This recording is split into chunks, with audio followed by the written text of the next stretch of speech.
सभी को नमस्कार। प्रतिदिन एक वीडियो कार्यक्रम में आज हम गणित कक्षा 10 राजस्थान बोर्ड परीक्षा की तैयारी के संदर्भ में हम अध्ययन करेंगे। आज अध्याय संख्या 4 जिसका नाम है द्विघात समीकरण, और ये हमारा चौथा वीडियो होगा। प्रतिदिन वीडियो कार्यक्रम का चौथा दिन है, चौथा वीडियो। तो हम चलते हैं अपने मूल विषय पर।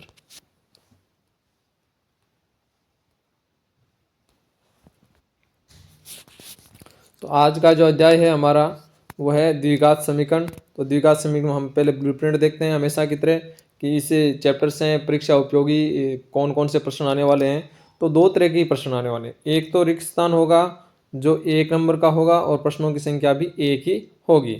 एक दीर्घ उत्तरात्मक होगा 3 अंकों का, और 3 अंकों का ये दीर्घ होगा 1 नंबर 3 अंकों का एक प्रश्न होगा। तो टोटल अंक बार होगी इसके 3, और दोनों प्रश्नों के जो टोटल अंक बार है वो इस चैप्टर का हो गया 4।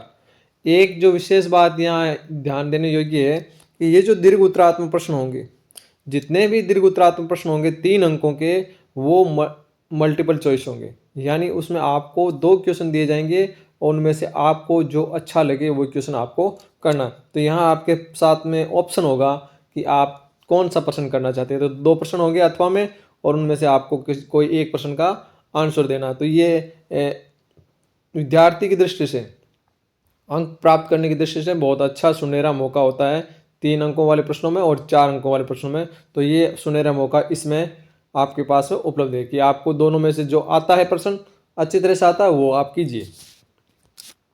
हम चलते हैं द्विघात समीकरण की अवधारणा को देखने के लिए कि द्विघात समीकरण होती क्या है। जैसा हमने पढ़ा था द्विघात बहुपद, तो द्विघात बहुपद क्या था कि जिस बहुपद में चर की अधिकतम घात 2 होती है उसको द्विघात बहुपद कहते हैं। हमने उस समय उसमें ये भी पढ़ा था कि बहुपद और द्विघात में अंतर क्या होता है बहुपद और समीकरण में, कि बहुपद में बराबर में 0 नहीं होता है, समीकरण में बराबर में 0 होता है।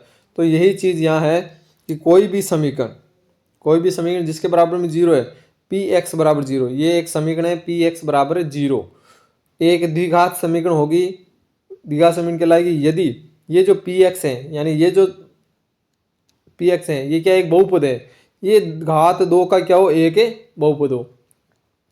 हमने पढ़ा था बहुपद वाले में कि ये पी एक्स वाला है, ये पी एक्स है या पी वाई। ये पी एक्स तो एक्स में चर, एक्स के चर में है, और पी वाई वाई के चर में हो जाएगा। तो ये क्या होता है, बहुपद होता है। और इस बहुपद के बराबर में अगर 0 लग गया, बहुपद के बराबर में क्या लग गया 0, तो वो क्या बन गया, एक समीकरण बन गया। और ये बहुपद कौन सी घात में होना चाहिए, कितनी घात में होना चाहिए, 2 घात में।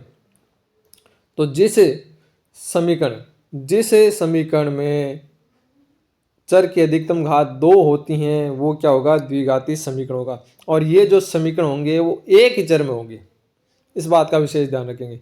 हमने इससे पहला जो 3rd चैप्टर पढ़ा था उसमें हमने 2 चरों वाले रैखिक समीकरण पढ़े थे। वहाँ और यहाँ थोड़ा अंतर यही है, बहुपद पढ़ लो और या द्विघात समीकरण वाला पढ़ लो। वहाँ हम एक ही चर की बात करें, जबकि अध्याय संख्या 3 में हमने 2 चरों की बात की थी। तो वो 2 चर वाले रैखिक समीकरण थे, रैखिक थे, वहाँ चर की अधिकतम घात 1 थी। यहाँ द्विघाती हैं तो यहाँ द्विघात में घात 2 होगी। जैसा कि हमने पिछले चैप्टर में पढ़ा था कि जितनी घात होगी उतने ही क्या होंगे, उसके शून्यक होंगे। बहुपद के लिए तो होता है शून्यक, और हमने ये बताया था कि द्विघात समीकरण के क्या होंगे, मूल होंगे, उसका उत्तर होगा मूल। तो द्विघात समीकरण के किसी एक चर में द्विघात समीकरण के किसी चर में एक दो घात वाली समीकरण है, वो क्या कहलाती है, द्विघात समीकरण कहलाती है। तो हम देखें द्विघात समीकरण के जो मूल कितने होते हैं।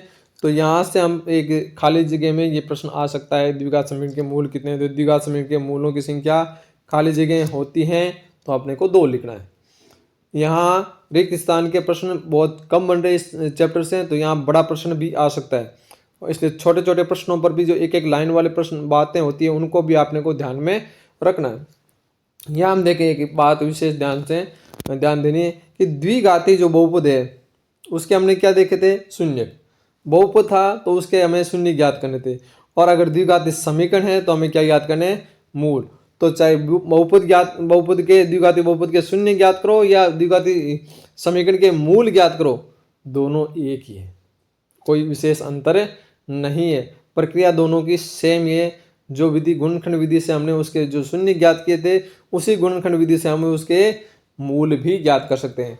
तो उधर द्विघाती बहुपद था अध्याय संख्या 2 में, या अध्याय संख्या 4 में क्या होगा, द्विघात समीकरण के मूल होंगे। वीडियो को है ज़्यादा से ज़्यादा लाइक करें। आप देख रहे हैं तो लाइक का बटन जरूर दबाएं और सब्सक्राइब करने का भी कोशिश करें। आपका उसमें कुछ जाएगा नहीं, मुझे उसका आपका सबल मिलेगा। आपकी जितनी ज़्यादा लाइक होंगे मुझे उतनी ज़्यादा खुशी होगी। तो हम चलते हैं आगे। ये हमने देखा कि द्विघाती समीकरण के जो द्विघाती बहुपद के शून्यक और द्विघाती समीकरण के मूल दोनों सेम ही होते हैं। अब हम देखते हैं कि जो द्विघाती समीकरण है उसका मानक रूप क्या होता है। जैसा हमने उसमें पढ़ा था द्विघाती बहुपद में, वैसा ही सेम मानक रूप है। तो ax² plus bx plus c, उसमें बहुपद में बराबर में 0 नहीं था, यहाँ समीकरण में बराबर में 0 है। यही अंतर है और कोई अंतर नहीं था। अब इसके अगर हमें मूल निकालना है तो मूल क्या होता है, x बराबर -b plus minus b² minus 4ac बटा 2a। तो इसको हमें समझना है कि सूत्र हम कैसे लिखें। पहले कि -b होगा, फिर हमें प्लस माइनस लिखना है। प्लस माइनस का मतलब यहाँ से दो चीज़ आएंगे, एक बार प्लस लो और एक बार माइनस। फिर square root b² minus 4ac, b² minus 4ac बटा 2a। ऐसे हमें आपको 5-7 बार आपको कॉपी में लिखना है। इसका अभ्यास करोगे आप, याद कर करके 5-7 बार आप लिखोगे तभी ये आपको सूत्र पूर्ण रूप से याद हो जाएगा। तो इसका अभ्यास आप जरूर करें। अपनी कॉपी में वीडियो को बनाई रोक दे और वहाँ आप इस द्विघाती बहुपद के समीकरण का है अभ्यास करें। इसे ये जो सूत्र है इसको हम द्विघाती सूत्र भी कहते हैं, और इस सूत्र का नाम एक अन्य नाम और भी है, श्रीधराचार्य सूत्र भी कहते हैं। तो ये खाली जगह हो जाएगा, प्रश्न आ जाएगा इस सूत्र को क्या कहते हैं, खाली जगह में द्विघाती सूत्र या श्रीधराचार्य सूत्र, हमें ये उत्तर लिखना होता है। या प्रश्न ऐसा भी हो सकता है द्विघाती सूत्र खाली जगह हैं तो उसमें हमें ये फिल इन द ब्लैंक भरना है, सूत्र भरना है। तो आपको ये ध्यान रखना है। ये सूत्र इस प्रश्नावली की दृष्टि से सूत्र काफ़ी उपयोगी है। हम चाहें तो जो द्विघाती समीकरण है उसके सारे प्रश्न है उस सूत्र के माध्यम से कर सकते हैं।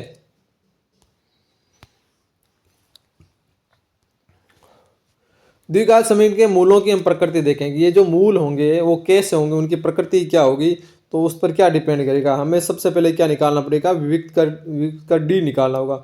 ये भी आपको याद रखना है। डी विविक्त का डी इक्वल टू होता है b² माइनस 4ac। प्रश्न ये भी आ सकता है खाली रिक्त स्थानों में विविक्त का डी खाली जगह होता है तो आपको b² माइनस 4ac लिखना है। डी बराबर b² माइनस 4ac। सीधा भी लिख सकता है डी इक्वल टू खाली जगह, तो डी इक्वल टू क्या होता है, विविक्त का डी इक्वल टू क्या होता है b² माइनस 4ac। तो ये आपको ध्यान रखना है, ये भी बड़ा इंपॉर्टेंट है। अगर हम श्रीधराचार्य सूत्र को काम ले रहे हैं तो हमें सबसे पहले b² माइनस 4ac का मान ही ज्ञात करना होता है। आगे हम पढ़ेंगे और ये अगर हमने ज्ञात कर लिया तो सारा काम ईजी हो जाएगा। इससे हमें चल जाएगा कि मूल वास्तव में है या नहीं है तो कैसे है। b² माइनस 4ac का अगर हमने मान ज्ञात करेंगे, मान के आधार पर हम क्या करेंगे, मूलों की प्रकृति तय करेंगे। इससे ही मूलों की प्रकृति तय होगी कि मूल क्या है, कैसे हैं। तो सबसे पहली स्थिति बन रही है कि जब b² माइनस 4ac का मान है 0 से बड़ा होता है।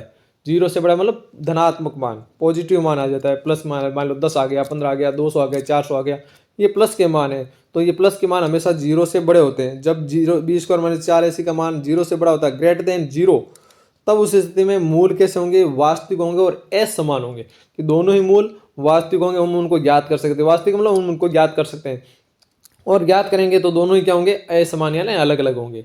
एक मान नहीं होगा, दोनों अलग अलग होंगे। मान लो एक 13 आया तो दूसरा 14 आएगा, ये हो सकता है। एक 5 आया तो दूसरा 7 हो सकता है, ठीक है। तो ये दोनों मूल अलग होंगे। दूसरी स्थिति हम देखें कि यदि b² माइनस 4ac का मान 0 आ जाए तो क्या होगा, b² माइनस 4ac का मान 0 हो जाए तो उस स्थिति में तो मूल तो क्या होंगे, वास्तविक तो होंगे, यानी उनको मूलों को हम याद कर सकते हैं। और दोनों मूल क्या होंगे, समान। जैसे 5 आया तो एक मूल 5 है, दूसरा भी 5 होगा। एक 1/3 है, दूसरा भी 1/3 होगा। एक 10 आ रहा है तो दूसरा भी 10 आएगा। एक -5 आ रहा है, दूसरा भी -5 आएगा। तो ये स्थिति है। यहाँ में जो द्विघाती समीकरण था उसमें अगर हम मान रखें,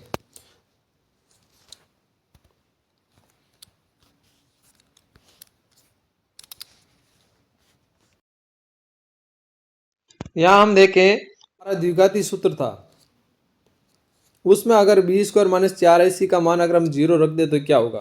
तो हमारा सूत्र क्या था, सूत्र ये था हमारा minus B plus minus square root B square minus 4ac बटा 2a। तो ये जो है बी स्क्वायर माइनस 4ac ये 0 हो जाए तो क्या होगा, एक बार 0 जुड़ेगा और एक बार 0 घटेगा, यानी माइनस बी प्लस माइनस 0 बटा 2a, ये आंसर होने वाला। तो यानी एक बार जुड़ेगा, 0 जोड़े तो उससे कोई फर्क नहीं पड़ने वाला। इसका मतलब एक्स के जो दोनों मान होंगे वो क्या होंगे, सेम होंगे। जब द्विघाती समीकरण के दोनों मूल समान है तो मूल क्या होंगे, मूल का सीधा उत्तर निकाल सकते हैं, माइनस बी बटा 2a माइनस बी बटा 2a, ये दोनों मूल ये हो जाएंगे। तो ये भी प्रश्न आ सकता है, आपको रिक्त स्थान में ये प्रश्न देखने को मिल सकता है कि यदि द्विघाती समीकरण a x square plus b x plus c बराबर 0 के मूल समान हैं तो मूल होंगे खाली जगह एक्स बराबर माइनस बी बटा 2a माइनस बी बटा 2a। तो इसको भी आपको विशेष ध्यान रखना है, ये प्रश्न भी आपके परीक्षा की दृष्टि से उपयोगी है। ऐसे प्रश्नों के बारे में आपको कोई नहीं बताएगा, ऐसे प्रश्नों के बारे में मैं आपको इस चैनल के माध्यम से बता रहा हूँ, क्योंकि मैं चाहता हूँ कि आपके अधिक से अधिक परीक्षा में प्रश्न आए, अंक आए, आपके अधिक से अधिक अंक है वो परीक्षा में आए। और परीक्षा में अधिक से अंक प्राप्त करने के लिए मैं आपकी इस जितने भी चैप्टर हैं उन सभी के कॉन्सेप्ट को आपको क्लियर कर लेना चाहता हूँ। आपका कॉन्सेप्ट क्लियर है तो निश्चित रूप से आपके अधिक से अधिक अंक आएंगे।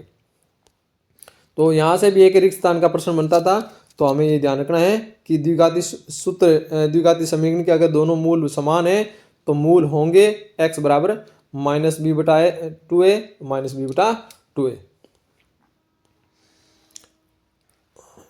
ये जो स्थिति है, हम सेकंड स्थिति हम देख रहे हैं कि द्विघाती समीकरण के मूल बराबर थे, उस स्थिति में ही प्रश्न बहुत ज़्यादा बनते हैं। यहाँ किसी ए बी सी जो गुणांक थे उनमें से किसी एक का मान है गायब कर दिया जाता है, वो ज्ञात करने के लिए हमें इस सूत्र का प्रयोग करते हैं, इस स्थिति का प्रयोग करते हैं। तो यहाँ से बहुत ज़्यादा स्थिति के क्वेश्चन बनते हैं, वो परीक्षा की दृष्टि से उपयोगी भी होते हैं।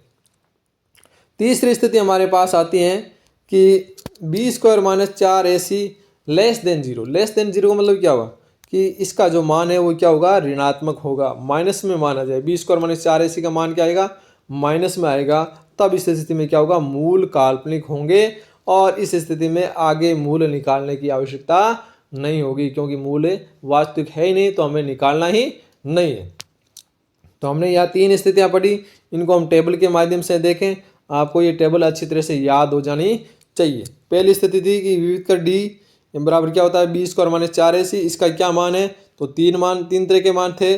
दूसरे हम देखें कि मूलों का अस्तित्व होगा या नहीं होगा उस मान के सापेक्ष, और मूलों की प्रकृति कैसी होगी। तो पहला, अगर बी स्क्वायर माइनस 4ac का मान धनात्मक हो यानी 0 से बड़ा हो तो मूलों का अस्तित्व होगा, यानी मूल होंगे, वास्तव में मूल होंगे।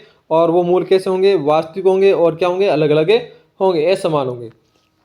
दूसरा, अगर बी स्क्वायर माइनस 4ac का मान क्या है, 0 है, तो उस स्थिति में भी मूलों का अस्तित्व होगा और मूल क्या होंगे, वास्तविक होंगे, परंतु कैसे होंगे, समान होंगे, दोनों ही मूल समान होंगे। और अगर तीसरा मान है कि बी स्क्वायर माइनस 4ac का मान अगर ऋणात्मक आ जाए, माइनस में आ जाए, -5 -10 -400 -3/7 जो भी आ जाए, तो उस स्थिति में मूलों का अस्तित्व नहीं होगा और मूल कैसे होंगे, काल्पनिक होंगे, और ऐसे मूलों को ज्ञात करने की आवश्यकता नहीं होती है।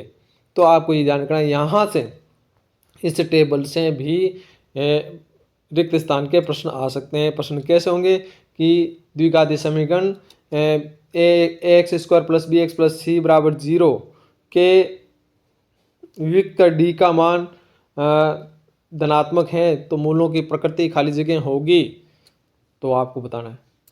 उधर विविक्त का मान देकर मूलों की प्रकृति पूछ सकता है, मूलों का अस्तित्व पूछ सकता है। तो ये आपको टेबल ध्यान रखनी है, अच्छी तरह से आपको इसको याद करना है। इसी टेबल पर आधारित है सारा का सारा ये प्रश्नावली।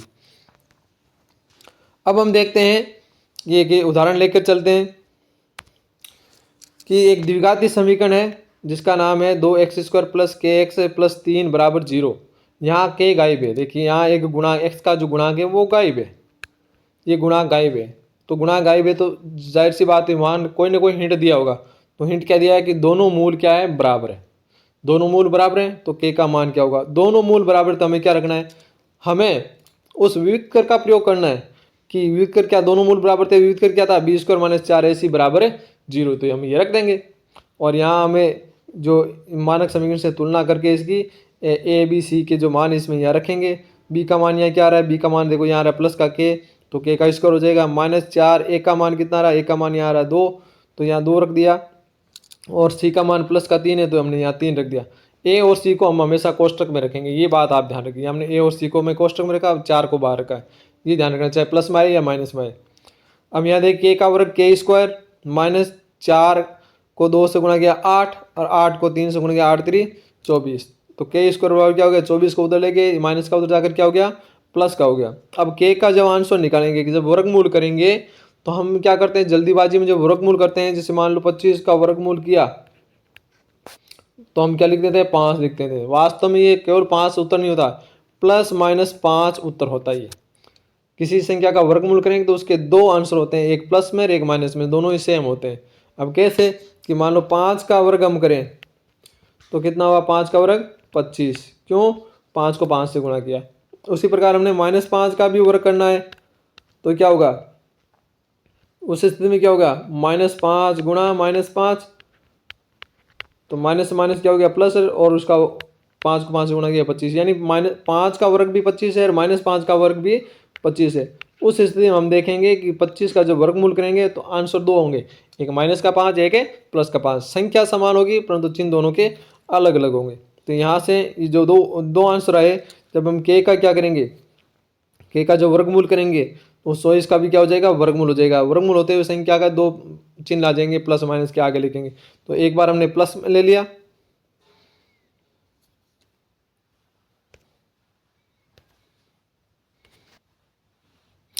तो एक बार हमने धनात्मक मान ले लिया और एक बार ऋणात्मक मान ले लिया। इस प्रकार ये दोनों मूल अजय। अब के का मान क्या होगा, के के 2 मान हो सकते हैं, एक के का मान √24 भी हो सकता है और के का मान -√24 भी हो सकता है। यहाँ माइनस बाहर है, अगर माइनस वर्गमूल के अंदर होता कि वर्गमूल -24 तो ये काल्पनिक होता, तो ये ऐसे नहीं, ये वाला और ये वाला दोनों अलग अलग है, इस चीज़ को आप ध्यान रखिएगा।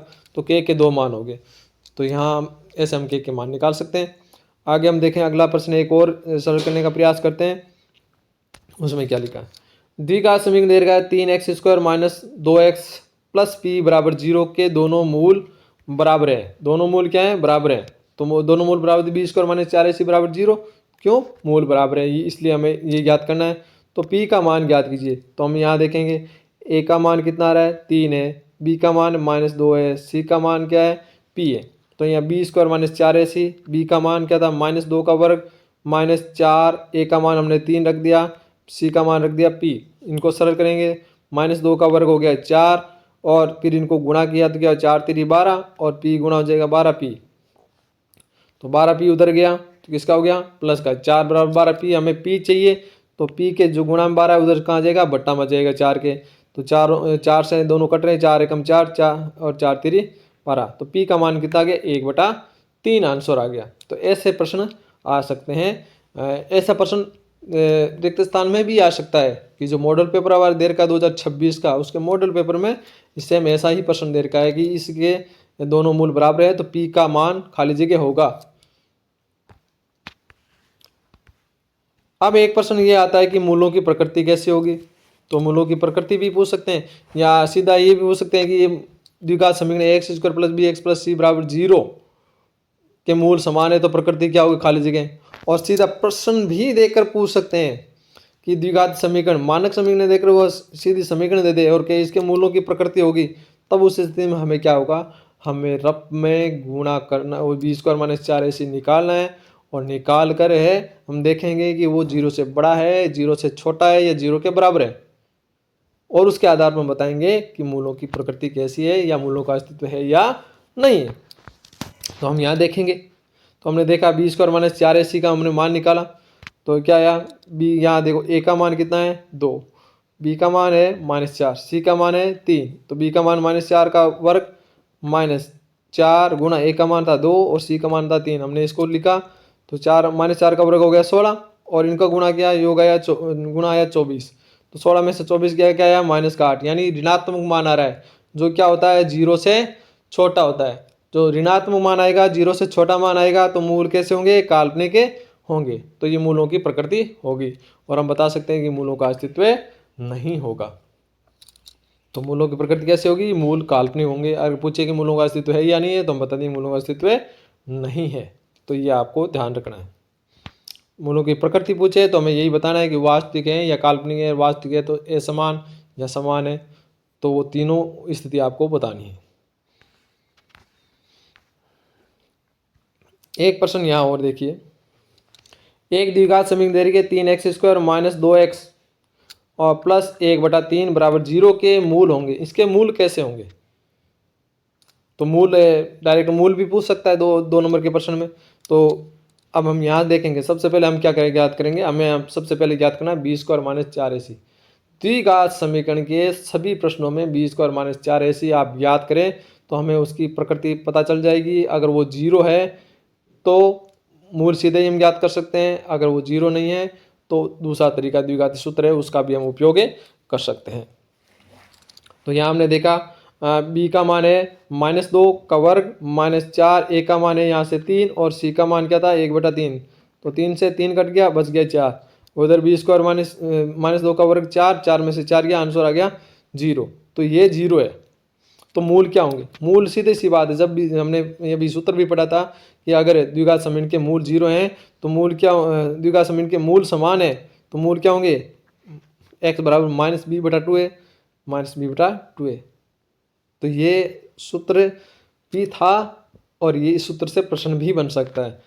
तो यहाँ हम देखेंगे, इसको सरल करें तो -b/2 है, माइनस तो बार है ही, और b का मान भी क्या था माइनस का था, तो अंदर रख दिया कोष्टक में /2, a का मान था 3, तो 2 गुणा 3, तो ये भी सेम आ गया इधर भी। तो हमने इसको सरल किया, माइनस माइनस हो गया प्लस, प्लस का 2/6 और इधर भी प्लस का 2/6 सेम है, तो इसको सरल करने की आवश्यकता नहीं क्योंकि सेम है, तो सीधा जो यहाँ लिखेंगे वही यहाँ लिखेंगे, 2 से कट रहे हैं 1/3 1/3, ये आंसर हो गया। अब आपको अपने घर पर कार्य करने के लिए, अभ्यास के लिए कुछ प्रश्न दे रहा हूँ, आप उनको सरल कीजिए। प्रश्न है, क्या द्विघात समीकरण 2x² + x + 4 बराबर 0 के मूलों का अस्तित्व है।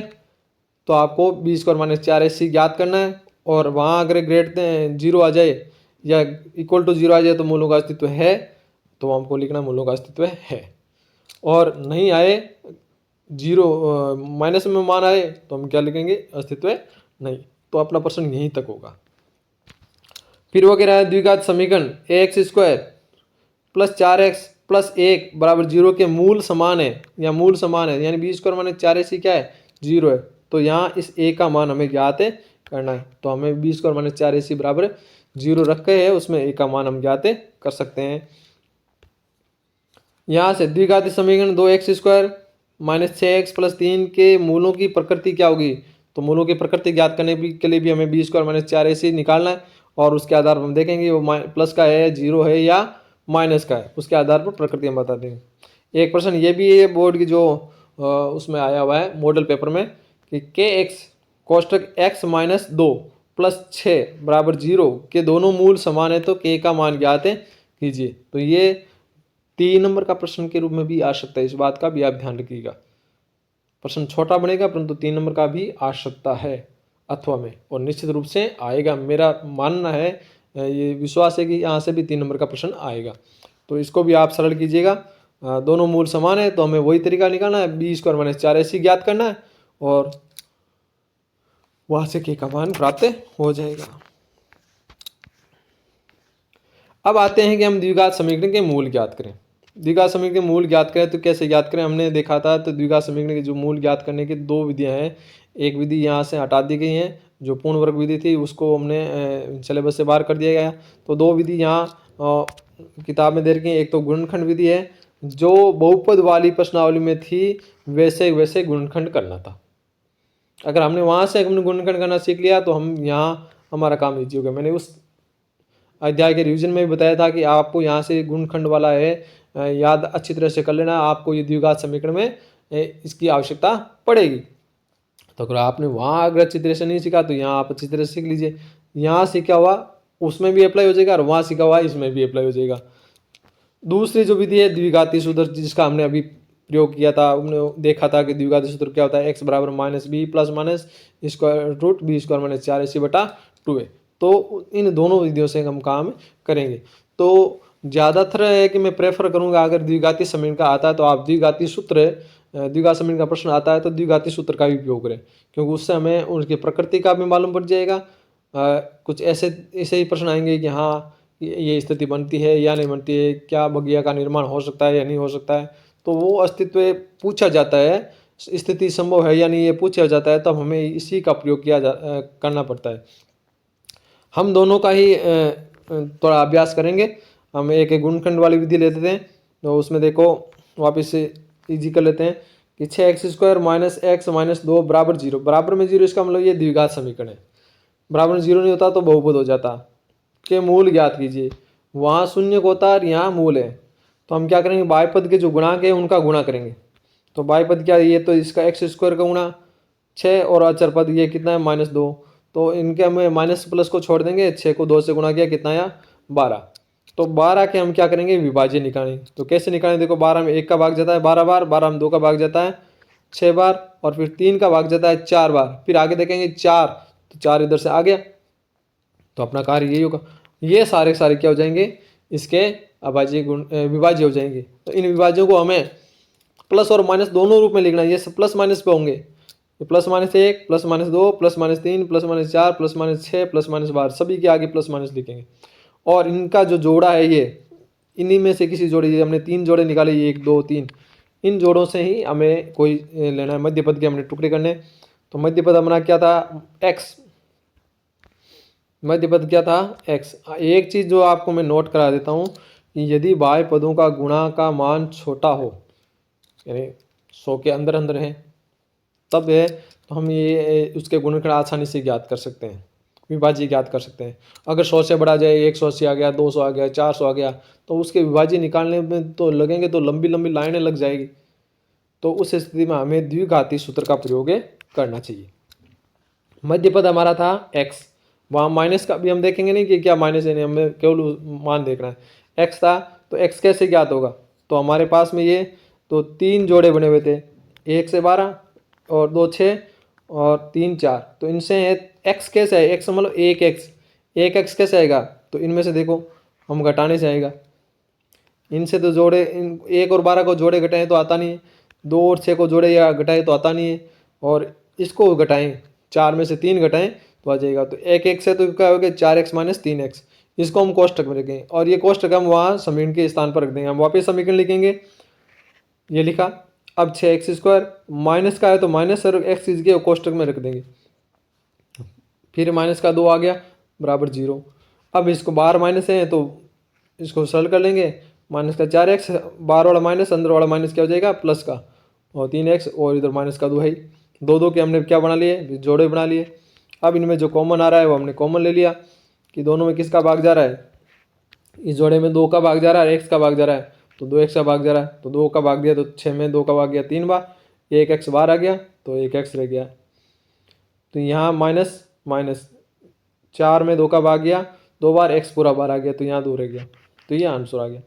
इधर आगे इसमें देखें, इनमें देखो ये जैसा है वैसा सेम इधर है, तो सेम है, इसके लिए हम क्या करेंगे यहाँ a कॉमन ले लेंगे, और इस चीज़ इसका यहाँ मान क्या है माइनस में है और इधर भी माइनस में है, तो बाहर चिन्ह भी क्या लेंगे प्लस में। अगर यहाँ प्लस होता तो यहाँ हम क्या करते, यहाँ माइनस लेते, परंतु यहाँ माइनस है ऑलरेडी, तो हमें क्या करना है यहाँ सेम एज इट इज रहने देना है। तो यहाँ पर हम क्या लेंगे प्लस लेंगे, बाहर कोई कॉमन नहीं आ रहा है, इसका मतलब 1 आ रहा है, वो 1 लेंगे, तो ये आ गया। अब ये देखो दोनों में जो कोष्टक के कॉमन आ रहा है इसको बाहर ले लिया, तो इधर क्या बच गया 2x और इधर से क्या बच गया प्लस का 1, 2x + 1। अब इन दोनों को क्या करेंगे, दो जो रैखिक समीकरण आ गए, रैखिक गुणनखंड है, तो इनको हम क्या करेंगे 0 के बराबर के। तो 3x माइनस 2 बराबर 0। तो 3x बराबर क्या हो गया, माइनस का 2 उधर जाकर क्या हो गया प्लस का। तो x क्या हो जाएगा, 3 का भाग है वो 2 में लग जाएगा, 2/3।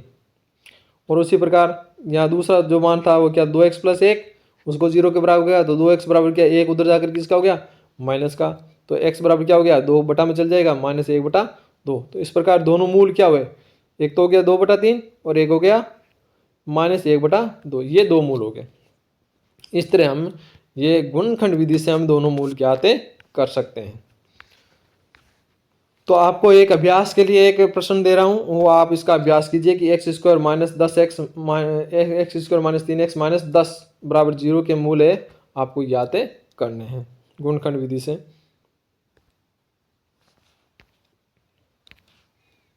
विधि ले रहे हैं वो है द्विघाती समीकरण के द्विघाती सूत्र ज्ञात करना। द्विघात समीकरण का जो मूल ज्ञात करेंगे वो द्विघाती सूत्र से कैसे ज्ञात करें। तो उसमें हमें 4 स्टेप काम लेने हैं। 4 स्टेप। पहला क्या है, उसको मानक रूप में हमें लिखना है, व्यवस्थित करना है। यानी पहले x² का पद होना चाहिए, फिर x का, फिर अचर पद बराबर में 0। फिर इनके जो है उनसे तुलना करके a b c के मान हमें लिखना चाहिए। फिर हमें क्या करना, b² माइनस 4ac का मान ज्ञात करना चाहिए। और फिर द्विघात सूत्र का उपयोग करना चाहिए लास्ट में। इस सूत्र का उपयोग लास्ट में हमें लिखना है। तो यहाँ b² माइनस 4ac का मान पहले से आ जाएगा, तो ये इतना बड़ा है, वहाँ पर अपने को क्रियाकलाप करना नहीं पड़ेगा। अगर हम सीधा सूत्र लेकर उसमें मान रखेंगे तो हमें टेढ़ा हो जाएगी। इसके लिए हमें पहले क्या करना है, b² माइनस 4ac का मान ज्ञात कर लेना है। तो देखते हैं, हम एक प्रश्न लेते हैं जो इसमें है कि प्रश्न से हमें क्या बनाना है, पहले तो द्विघात समीकरण बनानी है और फिर इसका आंसर निकालना है। तो ऐसे प्रश्न है, हमने रेखिक समीकरण में देखे थे 2 चरों वाले में, उसमें भी थे, और एक यहाँ पर भी। दोनों में अंतर क्या है, दोनों का अंतर हम देखें यहाँ कि वो ऐसे प्रश्न आ जाएगी। ये भी एक प्रश्न आ गया जैसे हमने रेखिक समीकरण में पढ़ा था 2 चरों वाले, तो उसमें हमने एक चर को x मान लिया और दूसरे को y माना। परंतु यहाँ तो द्विघात समीकरण में तो चर एक ही लेना है, x लेना तो x लेना है और y लेना तो y लेना है। दूसरा एक x लिया तो दूसरा y नहीं लेना है। हाँ, यहाँ पर भी 2 चीज़ें दे रखी है, 2 शून्य के, सॉरी 2 मूल है, तो दोनों मान हमें ज्ञात करने होते हैं। तो उसमें हम कन्फ्यूज रहते हैं कि ये द्विघाती समीकरण है या रेखिक समीकरण वाला है, 2 चरों वाले रेखिक समीकरण। तो हमें इसमें देखो, मैंने यहाँ क्लियरिफिकेशन करने का प्रयास किया कि ऐसे प्रश्नों में 2 संख्याएं दी होती है या 2 संख्याएं पूछी जाती है। तो ये कन्फ्यूज रहता है कि ये द्विघाती समीकरण का प्रश्न है या 2 चरों वाले रेखिक समीकरण का प्रश्न है। तो बड़ा कन्फ्यूज रहता है। तो इस कन्फ्यूजन को कैसे दूर करेंगे, यदि दोनों संख्याओं का आपस में गुणा करने का या संख्या का वर्ग करने का, गुणा करेंगे, एक संख्या को दूसरी संख्या से गुणा करेंगे। मान लो एक x है तो दूसरी y है, तो x को y से गुणा करें तो x y हो जाएगा घात, एक रेख कितनी हो जाएगी 2 हो जाएगी। 2 घात वाला क्या होता है, हमेशा द्विघाती होगा। या अगर उसी संख्या का वर्ग करेंगे तो x का वर्ग कर दिया तो x², तो ये क्या हो गया द्विघाती समीकरण हो गया। या क्षेत्रफल ज्ञात करें, क्षेत्रफल में लंबाई गुणा चौड़ाई, लंबाई x है और दूसरी भी मान लो कि x + 2 है, तो उनको आपस में गुणाएंगे तो फिर x² आ जाएगा। तो क्षेत्रफल में भी क्या होता है, उसमें भी घात 2 आती है, क्योंकि क्षेत्रफल की इकाई भी क्या होती है, उस इकाई की भी घात 2 लगती है। तो अगर ऐसे क्षेत्रफल ज्ञात करने वाले भी प्रश्न हो या पाइथागोरस पर में भी लागू करने की बात हो रही हो, यानी आधार दे दिया, जैसे यहाँ प्रश्न में दे रखा था कि आधार इतनी है, ऊंचाई इतनी है, कर्ण इतना है, तो आपस में इनका संबंध क्या हुआ, कर्ण² और लंब² प्लस आधार²। तो वहाँ पर स्क्वायर की बात की गई, स्क्वायर की बात कर दी, क्या हो जाएगा वर्ग आएगा, घात 2 आ जाएगी, घात 2 आ जाएगी, इसका मतलब क्या होगा, वो द्विघाती समीकरण का प्रश्न होगा। उस स्थिति में हमें चर एक लेना है, दूसरा उसी चर में ही मान निकालना है। ऐसा नहीं है कि हम दूसरा चर y मान ले, y नहीं होगा, यहाँ एक चर लेकर चलना है। और दूसरा अगर मान लो द्विघात 2 चरों वाला रेखिक समीकरण कैसे होगा, यदि एक संख्या को किसी अचर संख्या से गुणा करने की बात की, एक संख्या x है, दूसरा उसका 5 गुना है, तो क्या हुआ, तो 5 से गुणा करें तो कोई फर्क नहीं पड़ने वाला, तो वो 5x होगा, 5y होगा। या उसमें जोड़ बाकी गुणा करने की बात करें, जोड़ और घटाने की गुणा कि पहली संख्या और दूसरी संख्या का योग इतना होता है, कि एक संख्या दो क्रमांक संख्याओं का योग है 15 है, तो एक x हो गई और एक दूसरी क्या होगी x + 1 होगी, इन दोनों को जोड़ना है तो कितना रहा है 15। तो यहाँ पर हमें ध्यान रखना है कि एक x ली और दूसरी क्या होगी y, उनका जोड़ कितना हो गया 15, कि 2 संख्याओं का योग 15 है। तो सीधा जोड़ दिया, तो यहाँ दोनों रेखिक रह गए, इनकी घात क्या रहेगी 1। तो अगर दोनों संख्याओं को जोड़ने का उल्लेख हो या दोनों संख्याओं को किसी एक से गुणा करने का, अचर पद से गुणा करने की बात हो, जैसे हमने पढ़ा था कि 2 अंकों से बनी हुई संख्या, पिछले अध्याय की हम बात करें, 2 अंकों से बनी हुई संख्या का 9 गुना उसके अंकों को पलटने से बनी संख्या के 2 गुने के बराबर होती थी। यहाँ 9 और 2 से गुणा किया हुआ था, 9 और 2 से गुणा किया, तो दो अचर, 9 और 2 क्या अचर है, तो अचर से गुणा करने का उल्लेख है, तो इसका मतलब वो क्या होगी, 2 चरों वाले रेखिक समीकरण का प्रश्न होगा। तो ये थोड़ा सा आपको कंफ्यूज दूर करना है। वापस हम आते हैं अपने प्रश्न पर कि हम कैसे हल करेंगे। कि हमें एक प्रश्न दे दिया है कि 2 संख्याएं ज्ञात कीजिए जिनका योग कितना हो 27 हो और गुणनफल कितना हो 182। गुणनफल का नाम आते ही हमें याद रखना है, वो क्या है, द्विघाती समीकरण का प्रश्न है, द्विघात समीकरण का प्रश्न है। तब उससे हम क्या करेंगे, एक संख्या माना x है, एक संख्या क्या मान ली x है, तो अब प्रश्न में क्या कह रहा है कि दोनों का योग कितना है 27, x और दूसरे जोड़े, उसमें क्या है, जोड़ते ही उत्तर क्या आएगा 27। तो दूसरी ज्ञात करने के लिए क्या करेंगे कि मेरे पास राम के पास 5 रुपये, मुकेश के पास में 10 रुपये, दोनों का योग कितना हुआ 15। तो राम के पास 5 रुपये, तो टोटल 15 है दोनों के पास, तो मुकेश के पास कितना हुआ, तो हम क्या करें, टोटल में से 5 घटा लेंगे। तो हमने यहाँ पहला x ज्ञात दे रखा है, दूसरा 27 दे रखा है, तो 27 में से x घटाएगा तो दूसरी संख्या भी आ गई। तो ये प्रश्न से भी ज्ञात करनी, यहाँ वाइल नहीं लेना है, वाइल लेते हैं हमें गड़बड़ हो जाएगी, x प्लस वाई फिर 27 हो जाएगा। हमें समीकरण नहीं ज्ञात करनी, यहाँ हमें एक चर को दूसरे चर में ही लिखना है, दूसरा चर है उसको पहले चर के रूप में ही लिखना है, यानी चर एक ही रहना है। दूसरी बात ये कह रहा है कि दोनों का गुणा, कि हमारी पहली संख्या x आई, दूसरी क्या है 27 माइनस x आई, तो हम इन दोनों को क्या करेंगे गुणा, तो x 27 माइनस x, इसको ये 2 पद है इसलिए कोष्टक में रखा, बराबर क्या होगा 182। तो वो कह रहा है दोनों में संख्या गुणा 182, तो हमने लिख दिया, सरल किया, x को 27 से गुणा किया 27x, माइनस x को x से गुणा किया x स्क्वायर, और 182 को इधर लिया है तो माइनस का हो गया और बराबर में 0। अब यहाँ हम देखें तो सबसे पहले मानक रूप में लेंगे एक्स स्क्वायर का पद पहले माइनस एक्स स्क्वायर, और 27x प्लस का है तो 27x प्लस का माइनस 182 बराबर 0, ये मानक रूप की होगी। इसका हम क्या करेंगे, तो पहला काम हो गया कि समीकरण निकाल कर उसको मानक रूप में लिखना। फिर दूसरा काम क्या है कि इसकी मानक समीकरण से क्या करना है, तुलना करना। तुलना करेंगे तो हम ए बी सी का मान हो जाएगा। ए का मान कितना रहा है माइनस का 1, यहाँ कोई गुणा में नहीं, इसका मतलब 1 है गुणा में, तो माइनस का 1। यहाँ बी का मान कितना रहा है 27, और ये सी का मान कितना रहा है माइनस का 182। ये हो गया 2 स्टेप हो गई। तीसरे स्टेप में हमें क्या करना था, मैंने कहा था कि बी स्क्वायर माइनस 4ac का मान ज्ञात करना है। तो बी स्क्वायर यानी 27 का वर्ग माइनस 4, ए का मान माइनस 1 था, मैंने कहा ए और सी के मान हमेशा कोष्टक में रखने, रख दिए। 27 का वर्ग ज्ञात करना है तो 27 को क्या करेंगे 27 से गुणा कर लेंगे, फटाफट गुणा किया, कितना गया 729, माइनस इनको गुणा करो आपस में। तो देखो पहले तो ये माइनस माइनस क्या हो गया प्लस, और फिर माइनस को प्लस से गुणा किया उतर आ गया माइनस, तो ये माइनस, और इनको गुणा करेंगे कितना आएगा 728। तो आंसर कितना रहा है 729 में 728 गया कितना रह गया 1 रह गया। और 1 क्या होता है 0 से बड़ा होता है, यानी पॉजिटिव मान आया, इसलिए हम कहेंगे मूलों का अस्तित्व है। पॉजिटिव मान आए और 0 आए तो मूलों का अस्तित्व है। हम आगे सरल करेंगे, तो हम आगे सरल करेंगे, इसको आगे सरल करेंगे तो हम यहाँ सूत्र लगाएंगे। सूत्र लगाएंगे तो क्या लिखेंगे x बराबर minus B plus minus B square minus 4ac बटा 2a, ये हमने सूत्र लगा दिया। अब यहाँ हमने देखा बी स्क्वायर माइनस 4ac का मान क्या आया वर्गमूल 1, बी स्क्वायर माइनस 4ac का मान 1 है, तो वर्गमूल में अंदर 1 रख दिया, और 1 का वर्गमूल क्या है 1, तो ये आ गया। अब इस 1 को हमें क्या करना है, एक बार प्लस में लिखना है एक बार माइनस में। तो यहाँ हमने देखा कि b का मान 27 था, तो माइनस पहले से ऑलरेडी है 27 लिख दिया, और a का मान माइनस का 1 था तो 2a माइनस का 2a हो गया।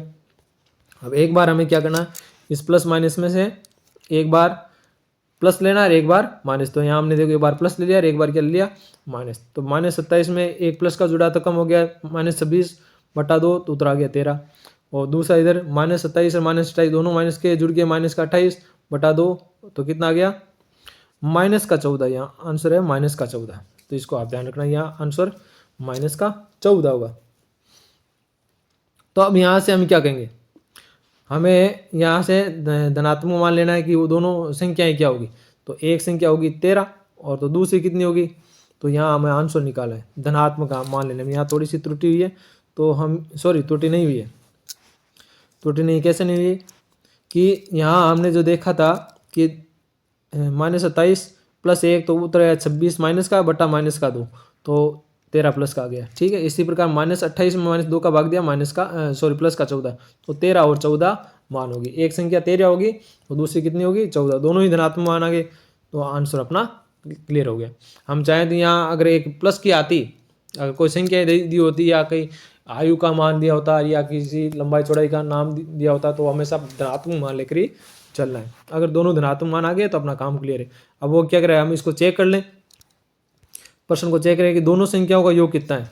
दोनों संख्याओं का योग कितना है 27, तो हमारे पास 13 और 14 है, दोनों का योग कितना होता है 27, और दोनों को आपस में गुणा करें तो कितना आएगा, तो गुणा करके देख लो, 14 28 34 42 का 2, हासिल आ गई 4 और 14 एकम 14 और 4 किताब 82, तो यानी अपना आंसर सही है। इसको लास्ट में चेक भी कर लेना है,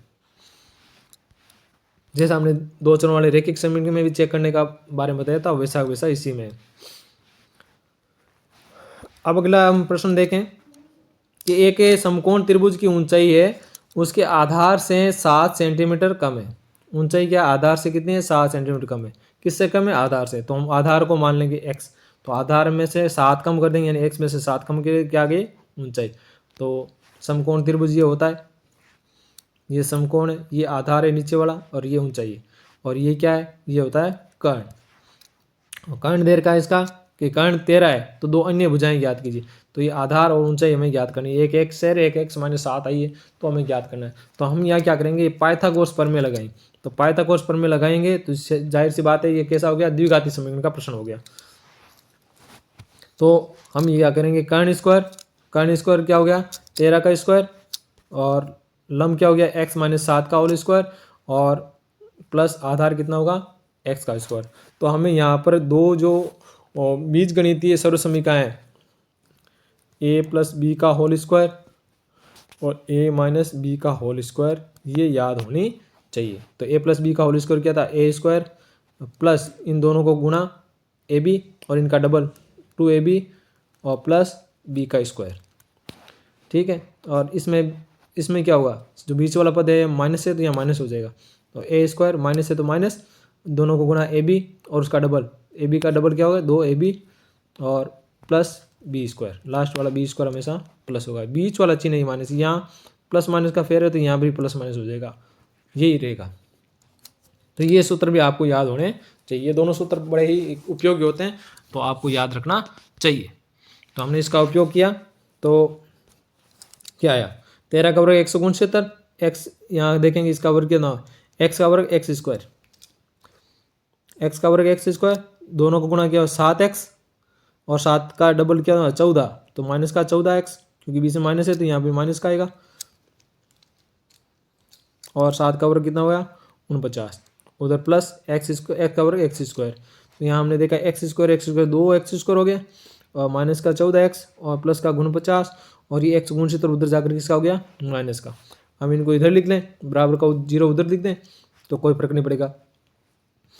तो यहाँ 2x² - 14x, और इनका जब हम देखें 169 में से माइनस का था और उसमें प्लस का है, दोनों घटेंगे तो माइनस का 120 बच गया बराबर 0। ये इसमें सारों में 2 का भाग जाता है, तो 2 का भाग हमने दे दिया, तो समीकरण थोड़ी इजी होगी, हल्की होगी। तो x² - 7x है -60 बराबर 0। अब हम चाहें तो यहाँ से द्विघाती समीकरण भी काम ले सकते हैं, हम चाहें तो यहाँ से गुणनखंड विधि भी काम ले सकते हैं, क्योंकि हमें 60 के जो है अभाज्य गुणनखंड विभाज्य निकालना बड़ा ही ईजी होता है। तो हम अगर द्विघाती समीकरण में ही चल रहे हैं तो हमें उसी का उपयोग करना चाहिए, मैं तो यही सलाह दूंगा। मानक समीकरण क्या है,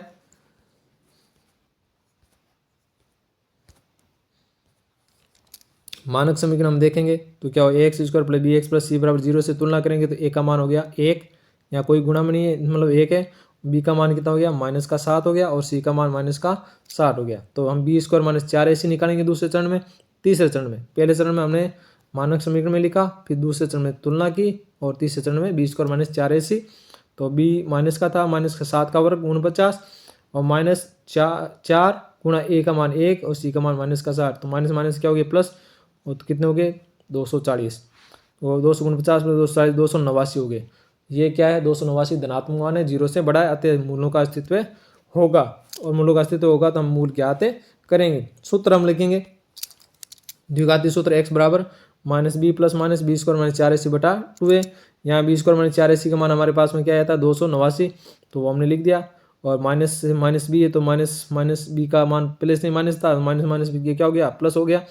और यहाँ प्लस माइनस, और इसका जो वर्गमूल है 289 के वर्गमूल हो गए 17 बटा 2 गुणा 1 2।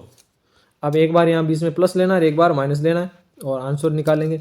तो 7 प्लस 17 बटा 2, तो 7 और 17 हो गए 24 बटा 2, यानी आ गया 12। दूसरी स्थिति में 7 माइनस 10 बटा 2, तो माइनस का 10, 7 माइनस 17 बटा 2, तो माइनस के 10 बच गए। माइनस के 10 में 2 का भाग दिया तो उत्तर आया माइनस का 5। क्योंकि आधार और ऊंचाई और ये कर्ण, ये सारे क्या है, लंबाई होती हैं, और लंबाई हमेशा क्या होती है, धनात्मक होती है। तो हमें x का मान हम क्या लेंगे, धनात्मक मान लेंगे, ये मान नहीं लेंगे। तो हम क्या लेंगे, x बराबर क्या था 12, और x हमने किसको माना था, x माना था हमने आधार को, x माना था हमने आधार को। आधार कितना हो गया, ये हो गया। अब ऊंचाई क्या थी, ऊंचाई थी कि आधार में से 7 कम, तो 12 में से 7 कम हो गई, कितनी होगी, 5 होगी। तो इस प्रकार हम देखते हैं कि ये आधार हो गया 12,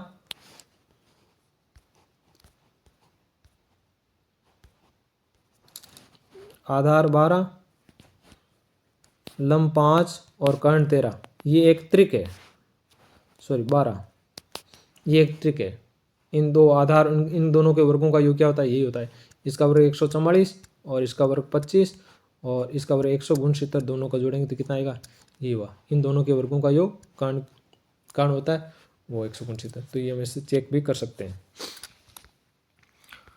एक प्रश्न हम और लेकर चल रहे हैं। क्या परिमाप 80 मीटर और क्षेत्रफल 400 मीटर के एक पार्क को बनाना संभव है? यदि है तो उसकी लंबाई और चौड़ाई क्या ज्ञात कीजिए। तो हम संभव है या नहीं, तो हम क्या करेंगे, मूलों की प्रकृति ज्ञात करेंगे, 20 को माइनस 4 ऐसे ज्ञात करेंगे। और वहाँ अगर मूलों की प्रकृति है, इसका मान अगर 0 से बड़ा है या 0 है, तो हम कहेंगे हाँ संभव है और निकालना है। और वहाँ अगर संभव नहीं होगा तो हम नहीं निकालेंगे। तो हम क्या मानेंगे, माना यहाँ देखिए क्षेत्रफल का मान आ गया, नाम आ गया, इसका मतलब है क्या, मूल के जो समीकरण, ये जो प्रश्न होगा वो द्विघाती समीकरण का होगा, नहीं कि दो चरों वाले रैखिक समीकरण का। तो हम क्या करेंगे, लंबाई को x मान लेंगे, परिमाप दे रखा है, जो क्षेत्रफल और दे रखा हो तो याद लंबाई चौड़ाई होंगी। तो लंबाई चौड़ाई है, तो एक तो लंबाई होगी एक चौड़ाई होगी, तो माना लंबाई को x मान लिया। अब वो कह रहा है परिमाप कितना है, परिमाप है 80 मीटर। तो परिमाप होता है क्या, या आयताकार खेत यही है, तो उस 80 मीटर है तो हम क्या लिखेंगे, परिमाप का सूत्र होता है 2 गुणा लंबाई प्लस चौड़ाई, तो बराबर हम लिखेंगे 80। यहाँ हमारे पास में लंबाई का मान दे रखा है कितना x, तो 2 गुणा x प्लस चौड़ाई बराबर 80। तो इस 2 को हम क्या करेंगे, उधर रह जाएंगे, तो x प्लस चौड़ाई का मान आ जाएगा 80 बटा 2 यानी 40। तो x प्लस चौड़ाई बराबर कितना हो गया 40, हमें चौड़ाई चाहिए, तो चौड़ाई बराबर क्या, x उधर जाकर क्या हो जाएगा, माइनस में हो जाएगा।